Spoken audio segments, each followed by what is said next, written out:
Hey everybody, this is Owen from Owen's Rock and Metal Podcast, and before we get into the action today, I wanted to take a few seconds to talk about Anchor. Anchor is a great app and it is free to use. It's the easiest way to make a podcast. Did I mention it's free? There are creation tools that allow you to record and edit your podcast right from your phone or computer. Anchor will even distribute your podcast for you so it can be heard on Spotify, Apple Podcast, and many more. You can make money from your podcast with no minimum listenership. It's everything you need to make a podcast in one place. So download the free Anchor app or go to anchor.fm to get started today. That's the Anchor app or anchor.fm to get started today. Happy podcasting. And now, let's get into it. Hey everybody, my name's Owen, and this is the first episode of Owen's Rock and Metal Discussion. If you're listening to this today, I wanted to thank you for listening. Not sure how far this will go, what this will grow into, but I thought it would be fun to start a podcast, and so just a little bit about myself. I'm a big rock and metal fan. That's the whole reason I'm talking about this stuff today. Some of my listening interests include bands like Metallica, Led Zeppelin. I'm a big Kiss fan. I like Pearl Jam. I like Black Sabbath, Queen. I like music that, sounds dumb, but I like music that sounds good. And you're like, well, that could be a lot of different music. And you're absolutely right. And there's so much music out there that, and that's kind of what this podcast is all about. Just exploring all the different genres and subgenres that there is to be talked about. And so over the course of this podcast, it's going to be posted once a week. My goal is to have it up every Thursday. And if you're listening to this, I also post cover songs on my Instagram page. That's ONW409. That's ONW409 on Instagram if you want to check those out. Those are posted every Tuesday. So I figured Tuesdays, the cover videos, Thursdays will be the podcast.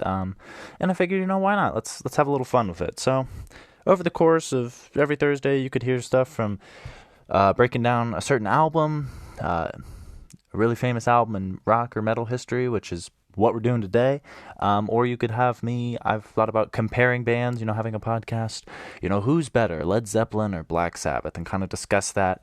And if you're listening to this and you'd like to be a guest on the podcast, I would definitely be open to that. I wanted to have my friend John on here today, but we ran into some technical difficulties, so hopefully we can have him on in the future to talk about,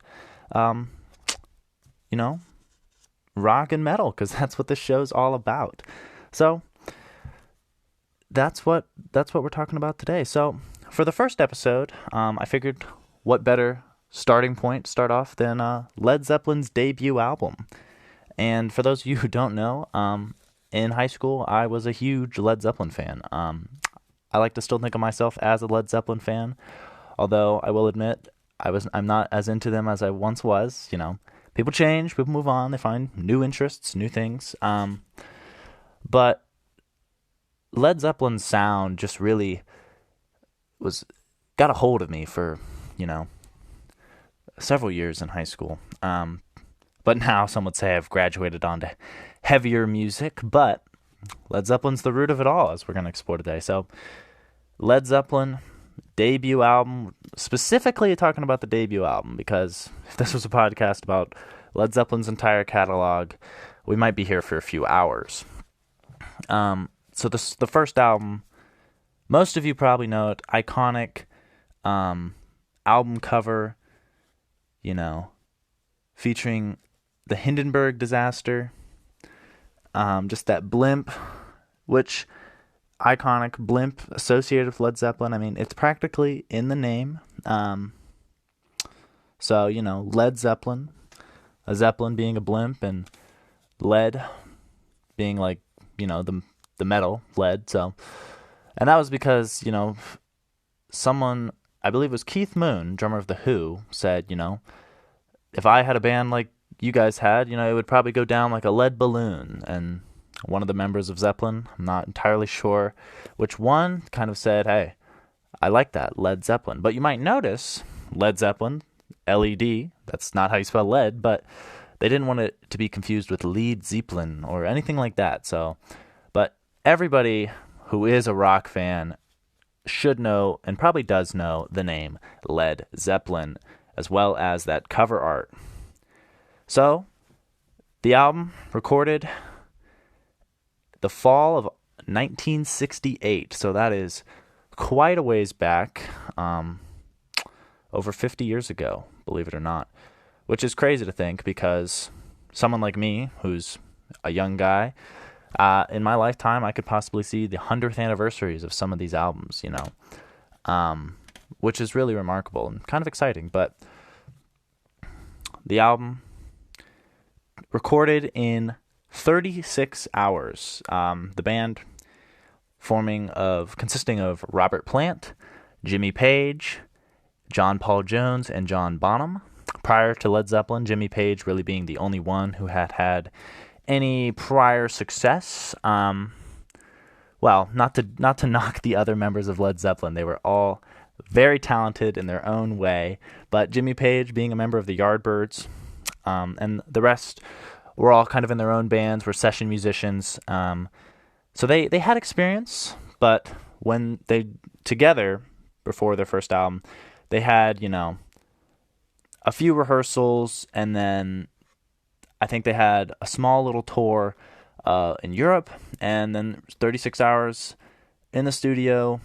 That's what the contract was for, and they put together one of their finest albums. And this album, when you talk about ranking the Zeppelin albums, breaking them down, there's so many great albums to choose from, and this one probably doesn't crack the top of my list, but it's definitely gets consideration. And I think since it's their first album, it's kind of easy to look it over if you're a Zeppelin fan. Say, the first one, but talk about the second one, or Physical Graffiti or anything like that. But the roots of it all, it really starts with the first one. And let's get right into it. If I had to pick a favorite track, since we're talking about favorites here, favorite album, maybe that'll be another podcast topic, favorite Zeppelin album, ranking them. That would be a fun little thing to do. So, but if I had to pick a favorite track from Led Zeppelin 1 specifically, I'd have to take a second to think about that, but probably by the end of this podcast, I'll have an answer for you. So, the album, as I said, recorded in the fall of 1968, recorded in a pretty short amount of time, kind of put together relatively quickly, because this band they were ready to hit the ground running. They had big ambitions, it's fair to say. So, released in the U.S. January 12th, 1969. However, it was not released in the UK until March of 1969, which I find interesting, because Led Zeppelin is from the UK. They are a British band, and their music was not released in their own country initially. That's not where it was heard first, which, if you consider that they were signed by Atlantic Records, it kind of makes a little bit of sense, Atlantic Records, based out of America, it's my understanding, at least. If I'm wrong, someone feel free to correct me, but definitely,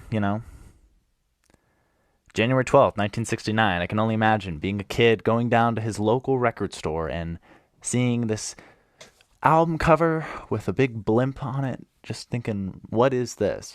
Black and white album cover, except for the orange Led Zeppelin logo in the top left-hand corner.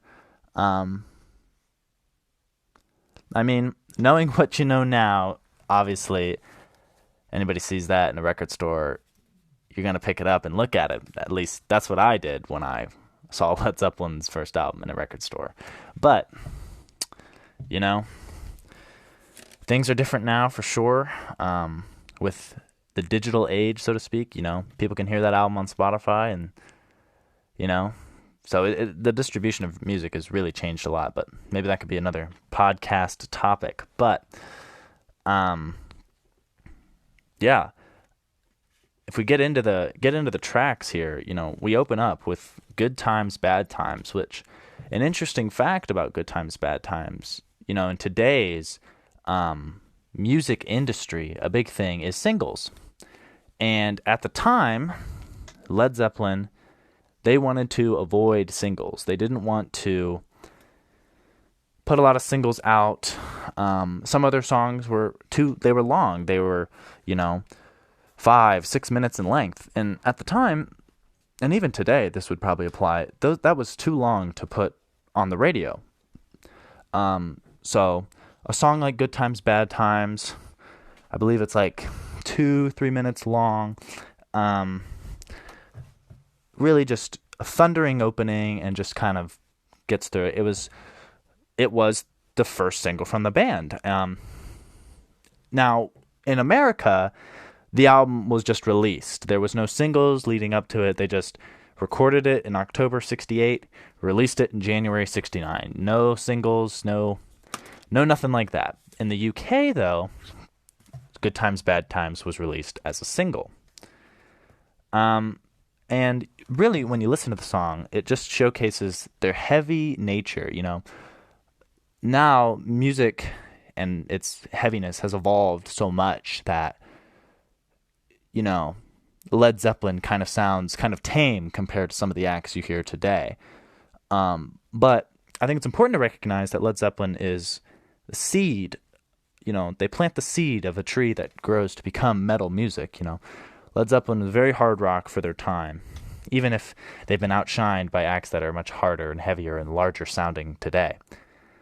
But one thing that always stands out to me in Good Times, Bad Times is John Bonham's bass drum and just all his overall playing. And at the time, John Bonham was relatively a newcomer.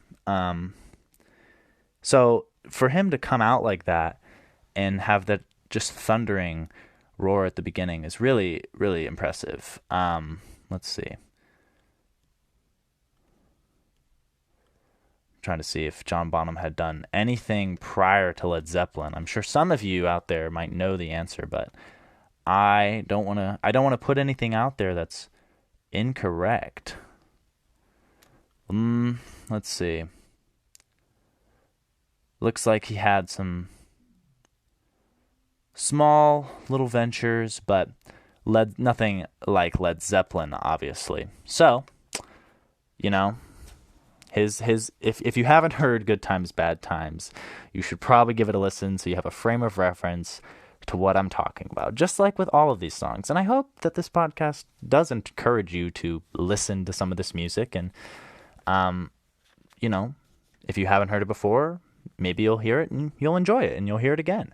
But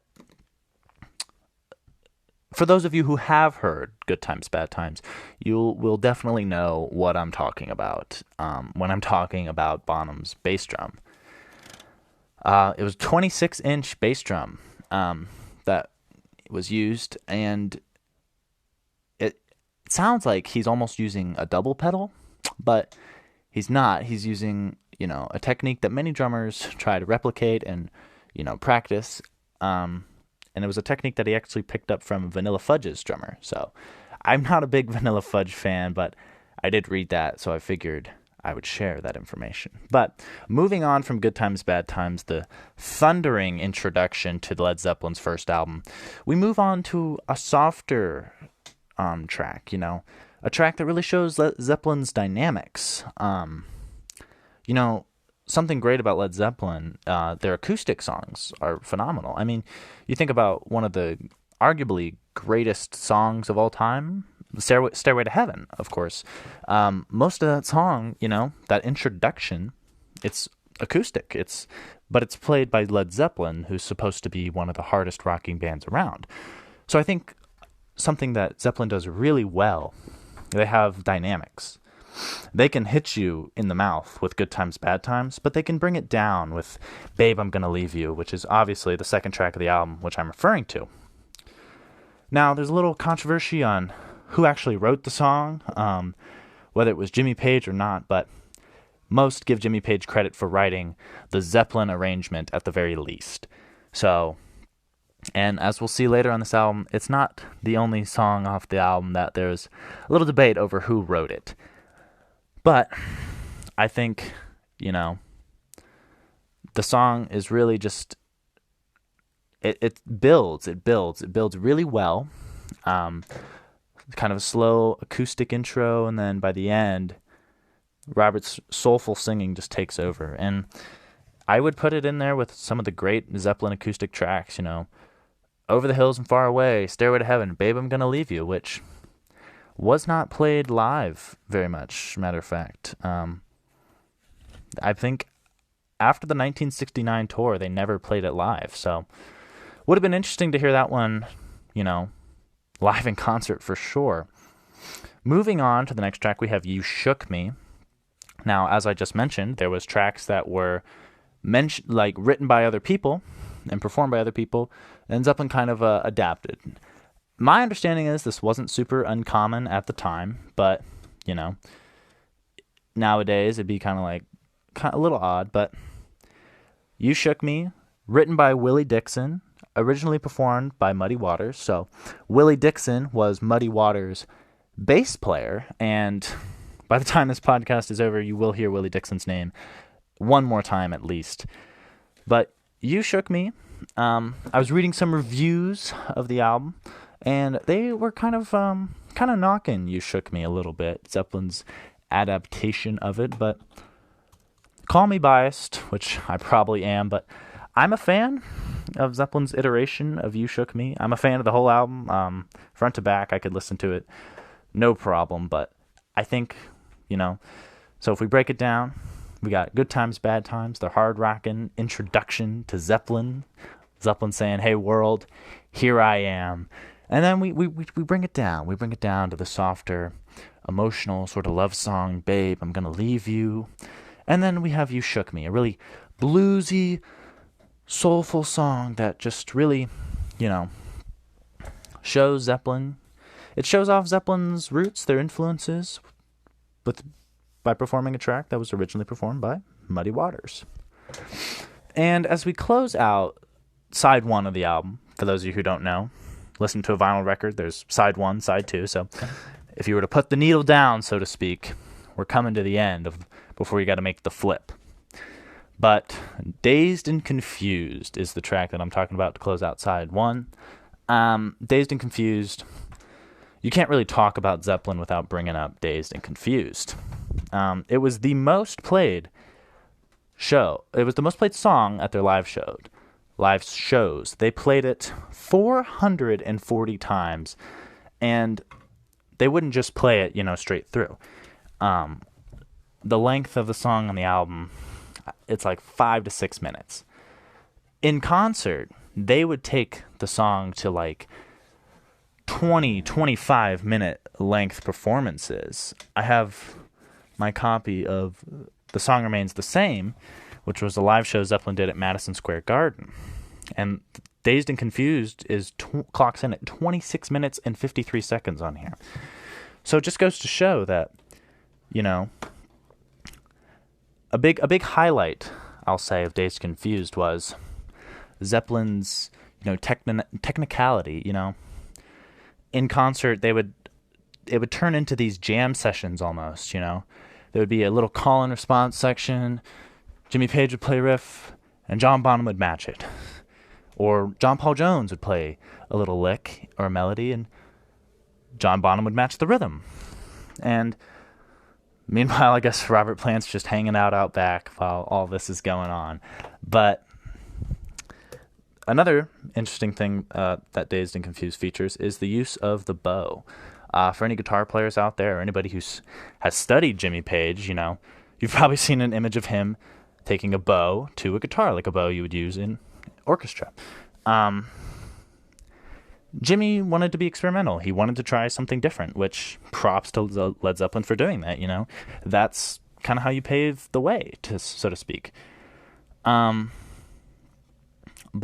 it's interesting to hear on the track, and what else can I say? Again, if you haven't heard these tracks, this section of the podcast probably isn't going to mean very much to you. But if you're still listening and you haven't heard these tracks, I really do appreciate it. And I hope, maybe it's going to inspire you to go out there and however your form of listening is, if you're going to go down to your record store and be like, hey, I'll take one copy of Led Zeppelin's first album, or maybe you're a little more modern than I and just open up Spotify and be like, what's this guy talking about? Either way, I hope you can give this first album a listen. But if we just take a little break here from talking about the songs, this first album, overall, just from an overall perspective, is incredibly good. As I said, probably not Zeppelin's best, but most bands would likely love to have an album that could stack up to Led Zeppelin 1. If I was in a band and, they were like, this is like Led Zeppelin's first album, I would be like, that's fantastic. That's really all I could ask for. But as you can tell, I'm a big fan of this album, big fan of most albums I'm going to be talking about here, because that's why I'm choosing to talk about them for half an hour. But we move on to side 2. An interesting opening, to say the least, really features John Paul Jones heavily on the keys, and it's called Your Time Is Gonna Come. Personally, I think about, what's my favorite track on this album? Because that's kind of what I'm trying to piece together as I discuss these tracks. This song, I'm not going to say it's my favorite track, but I will say this. It is very underrated. In the lure of Zeppelin, Whole Lot of Love, Your Stairway to Heavens, Your Kashmir, all of those songs are great, and all of those songs deserve to be recognized, and they deserve to be put up there as some of the best rock songs of all time.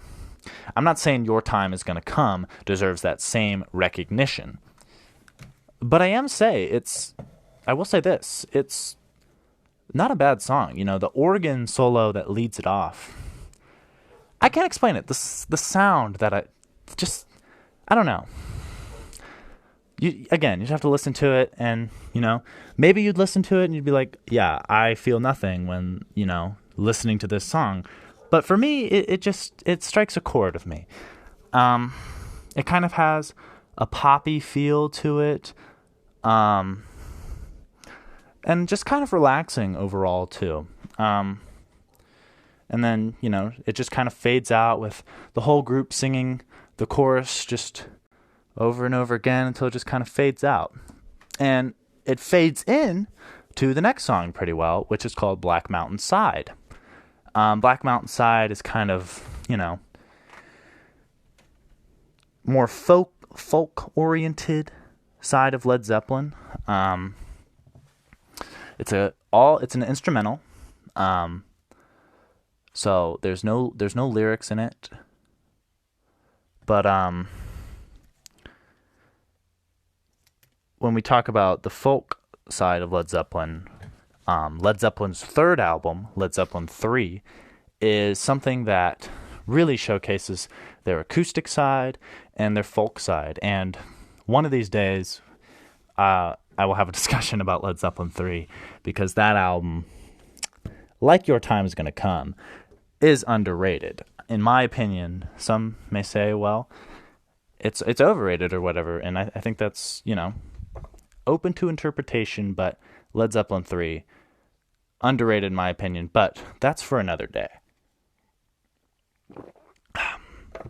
Sorry, I had to take a sip of my water there. But moving on from the interesting little pause from the heavy action, the distortion-filled section that, happens on the first side with Dazed and Confused, and the heavy side of Good Times, Bad Times. And so then it switches up, the flow, so to speak, kind of switches up with Your Time Is Gonna Come and Black Mountain Side, kind of a little softer break, a little, more groovy, so to speak.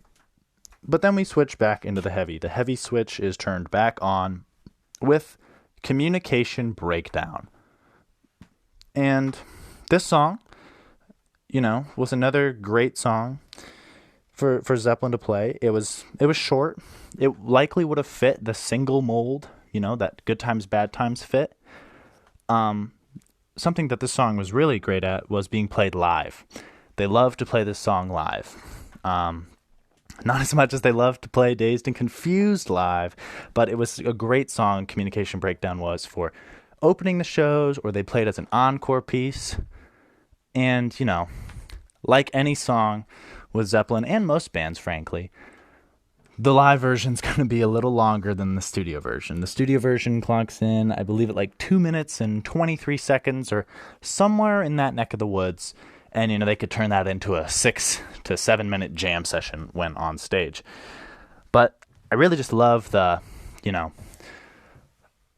sound of Communication Breakdown, the riff, and then Robert just comes in wailing with his vocals.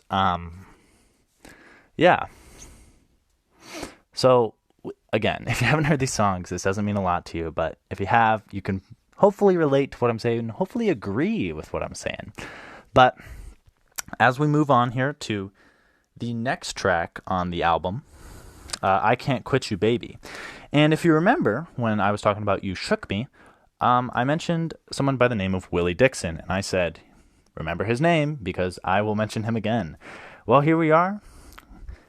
Willie Dixon, the writer of I Can't Quit You Baby, another song with kind of that bluesy feel, which maybe that's a result of Willie Dixon's writing, or maybe it came from Led Zeppelin's just, influences, which I guess you could count Willie Dixon as one of their influences.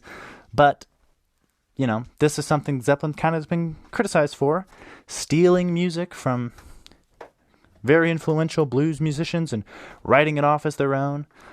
No matter what side of the fence you sit on, I think everyone can kind of agree that Led Zeppelin is incredibly talented, and, they definitely deserve recognition for that talent. But I Can't Quit You Baby, I think it's a track, we got tracks on here, Good Times, Bad Times, I think really displays John Bonham's drumming ability, and I think his excellence.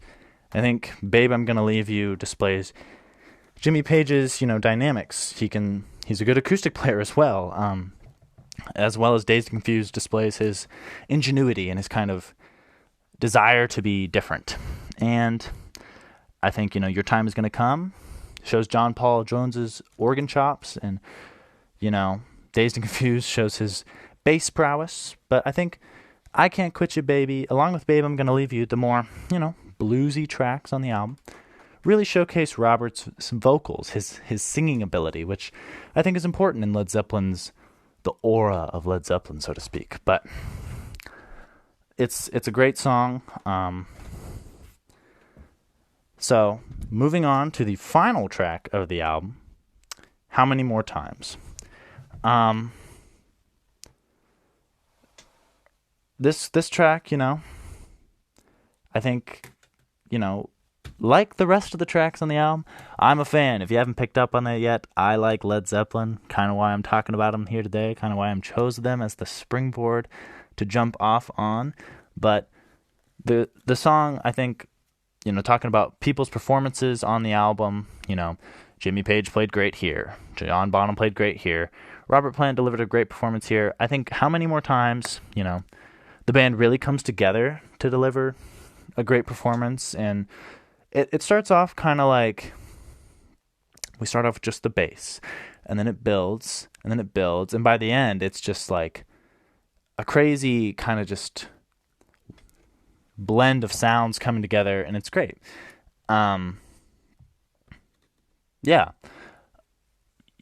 It really just sounds like a jam session from the band's early days, which, really is where it sprang out of, because like I said early on, the band kind of just came together quickly and didn't waste a lot of time putting it down, so to speak. So that kind of explains where, these jam-like songs and just kind of came from. So from Good Times, Bad Times, Babe, I'm Gonna Leave You, You Shook Me, Dazed and Confused, Your Time Is Gonna Come, Black Mountainside, Communication Breakdown, I Can't Quit You Baby, and How Many More Times, the moment has come for me to pick my favorite song off this album. I'm going on record here, so I guess I have to stick with this. But I'm going to kind of add a caveat. I'm going to pick my top three, instead of just picking one, so nobody feels left out, although people are still going to be left out. So let's see. The runner-ups, or Here's who's in the running: Good Times, Bad Times, Babe, I'm Gonna Leave You, Dazed and Confused, Communication Breakdown, and How Many More Times. That would probably be my 5 for the album. If I had to put them in order, I'll put Good Times, Bad Times. No. I'll put Dazed and Confused at 3, which might be kind of a shock to some people. I'll go. So we got Dazed and Confused at 3. I'll put Babe, I'm Gonna Leave You at 2. And then I'll take Good Times, Bad Times at 1. I think that introduction and the whole, the sequence of that song is just so iconic that it's probably my favorite song off the album. But then again, when I make lists like these, it changes. It can change, Talk to Me in a month, I might be like, oh, no. Like, Your Time Is Gonna Come is top notch. But speaking of tracks, on the album, there was 2 tracks that were recorded at the time of the album that did not make the album, and those are Sugar Mama and Baby Come On Home.